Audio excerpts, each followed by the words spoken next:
Magandang araw po mga kababayan natin, mga kadugong Pinoy, at kumusta po Luzon, Visayas at Mindanao. At ito po, panoorin natin ang magandang balita ni BP Sara sa Netherlands dito sa video ni BSP TV, Mima Talk. So panoorin natin mga idol at magbigay tayo ng reaction. Shout out sa mga taga Irusin. Sir Sagon. Maraming salamat sa inyong support. We love you. Oh, we love you. Inday. Kakatulog ka. Bulik ka na yan. Alam mo po kunyari after like say visiting hours, kung paano ano po yung schedule niya, let's say pag umaga, pagising po niya, and then pagkatapos po ng mga bisita, na-detalye po ba niya sa inyo yun?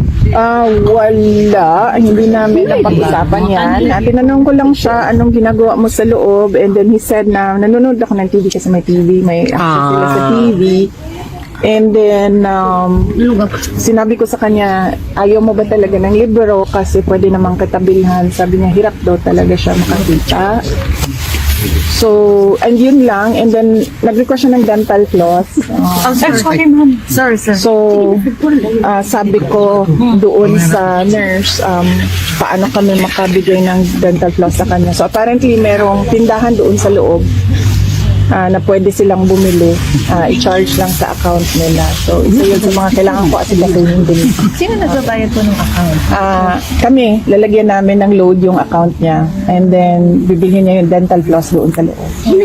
Pero, kagano katagal po ang visiting hours ng kanya? Tsaka, Ay, magdepende sa approval ng detention. pero di ba before you mentioned na siya ang mag-decide kung yes or no, kung sinong pwedeng pumasok. Kung sino ang i-allow niya na bumisita, siya yung magdi-decision mo. So, final decision, VP, bale, sa kanya? Oh yes, opo. Pwede na tayo mag-apply lahat.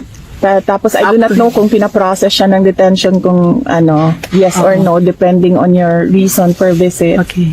And then, dadating sa kanya, listahan, and then he'll say yes. No. Right. So, VP, yung mom nyo lang po ang pupunta, hindi yung mga kapatid? Hindi ko pa kasi masabi. I'm sure darating yon sila. Hindi ko lang alam kasi kung kailan sila makakuha ng visa. Kasi ang mama ko may visa siya, so she can come anytime. The siblings nagpa-process po? Yes. Sila si Kong Pulong nag-process siya. I think si Mayor Baste hindi pa siya nagpa-process kasi busy siya sa election kasi nawala yung running mate niya. So busy siya sa kampanya doon ngayon. Reaction yung lang, VP, baka di ko naabutan lang sa Senate hearing. Medyo mainit. ganda talaga yung Ganda ng sagot mo doon, VP. Ang ganda ng sagot mo. Ano ba dahil? Anong Reaction mo dun sa nangyaring pagdinig? Nagkabuhol-buhol na yung sagot nila eh. Yun yung reaction ko eh. Parang nagkabuhol-buhol na yung sagot nila. And kaya nga sinabi ko kanina na wag na natin pag-usapan kung tama ba or mali yung yung pagdala sa kanya dito kasi mali naman kasi talaga yon, wala siyang basis in law. Ang pag-usapan na lang natin anong gagawin natin moving forward kasi napakahirap na ang discussion natin nandun pa rin tayo sa tama or mali, nandiyan na sa loob yung tao eh. Ang discussion natin paano natin maibalik yung dating Pangulo sa bayan natin. And isa din yan sa mga rason kung bakit ako nandito as Vice President. Tama ba for us to say, kasi syempre limited din yung sinasagot ni Attorney Kaufman na bahagi nung depensa yung question doon sa pag-aresto. Pero it's not the entire defense, kumbaga. Ipaklaro nyo lang sa kanya na. Ayaw po kasi mag-discuss ng legal strategies. May update na po dun sa iba pang mga lawyer? May meeting kami ng isa mamayang gabi. So, hopefully mabilisan. So, ilan po kausap nyo? of that particular person? Assistant siya. Assistant counsel. Siya magiging co-counsel. Assistant counsel. So, ilan po ang kausap nyo, ma'am? Ilan ang kausap nyo? Isa pa lang? Tapos na yung isa, nandiyan na siya si Kaufman, and then another one is coming ngayong gabi. He also has ICC experience. Yes. Nabanggit din po ni Attorney Kaufman na kumakausap rin siya ng mga Pinoy lawyers. Tama po yun? Siguro best kung siya na lang ipa-elaborate ninyo at kung sino-sino yung mga kausap niya ng mga lawyers. VP, kanina po, nabanggit nyo rin po dun sa live stream na you, regarding dun sa Presidential Security Group na they stood voting po you na Ibay, yeah. Opo. So, ito po ba ay nabanggit nyo rin po kay former President nung pumunta po kayo sa loob, nung binisita niyo siya? Hindi na ako nagbabanggit doon ng bad news. Lahat ng binabanggit ko Tama. doon, good news lang. Good job, VP. Nasa hospital wing pa rin siya, VP? Wala na, ma'am. Wala na. Na po Okay. siya sa Regular room. parang detention center talaga nila, hindi sa hospital setting. Did you see? Tinuod Or nga no? murag Hindi na hotel. pwedeng pumasok. Talagang sa area lang ng visitors. Visitors area lang siya, ma'am. Hindi ko nakikita yung Yung ng room. detention facility. But ang pagkakaalam ko, merong published photos ng detention Right. facility online. And last na lang, VP, sure ba na hanggang sa birthday ka ng Pangulo?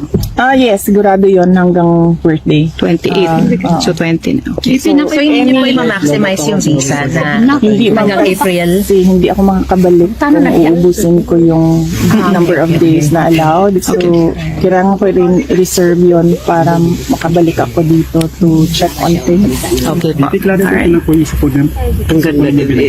Sabi niyo po, meron po yung sa loob si former President. So, yung TV po ba na yun, namomonitor din po ba niya yung mga happening po, Current event. current events po? Mukhang mukhang Dutch. ano bang tawag nito? Filtered. Mukhang filtered yung channels na nandoon sa loob. Kasi tinatanong ko siya kung nakikita mo yung international news. Kasi ang pinapanood lang din ni Pangulong Duterte ay news lang din. Sabi niya hindi. Aside from watching TV, are there any other things that he does? Supposedly reading, he loves reading. I offered him a book. Pero nga daw, sabi niya, hirap na daw siyang makakita. Yes, ma'am. I'm from Davao City. Pero nagtatrabaho ko sa US. Opo. Question lang, paano kung magpapadala kami ng cards? Ay, ma'am, ito po may slot dyan, no? Kung nakikita nyo. Okay. Letters and cards lang ang pwede po. So, suksok ko na. Son po yung mga kababayan at good news po ito, no? At okay naman ang ating dating Pangulo na si Rodrigo Rua Duterte sa detention center, no? Kung saan gaya sinabi natin na kaya sinabi ni BP Sara na good news lang daw ang kanyang mga sinasabi. Siyempre, may edad na po si Tatay Digong 79 at magiging 80 years old na po ngayong 28 of this month, no? Ilan na ano tayo ngayon? 23. So, 5 days na lang. Birthday na ni Tatay Digong. At hopefully po tayo na makauwi nga si Tatay Digong sabi nga lang before mag-September, no? At yun nga, may bagong abogado siya, si Kaufman, na nasa ICC din na gano, isang prosecutor. So, hoping po tayo mga kababayan, mga supporters ng Pangulong Duterte, mga ka-DDS, no? At ito, magandang balita po ito. Dahil okay na po siya, hindi na po sa hospital, at pray po tayo mga kababayan na makauwi po si Tatay Digong. No, bilang na lang pasalamat na lang natin, pray po natin. Dahil alam naman natin na minahal ni Tatay Digong ang ating bansa. Pinalaki ang sahod ng mga pulis, dinoble. Nag 10 years ng passport, nag 10 years ng license. At maraming ginawa si Tatay Digong na naging safety ang ating bansa. At lalong-lalo na yung Manila. Nako, yung Manila Bay pa lang, nilinis sa kadami-daming presidente. Si Tatay Digong lamang ang naglinis. No? Ang Manila Bay na dating basurahan ay ngayon po ay napakaganda. Okay, maraming salamat po mga kababayan, at hopefully, no, ay i-like and subscribe po nyo po itong si BSP TV Mima Talk sa kanyang YouTube channel. Around 33K na po siya mga kababayan. Okay, God bless mga idol at ingat po kayo lagi.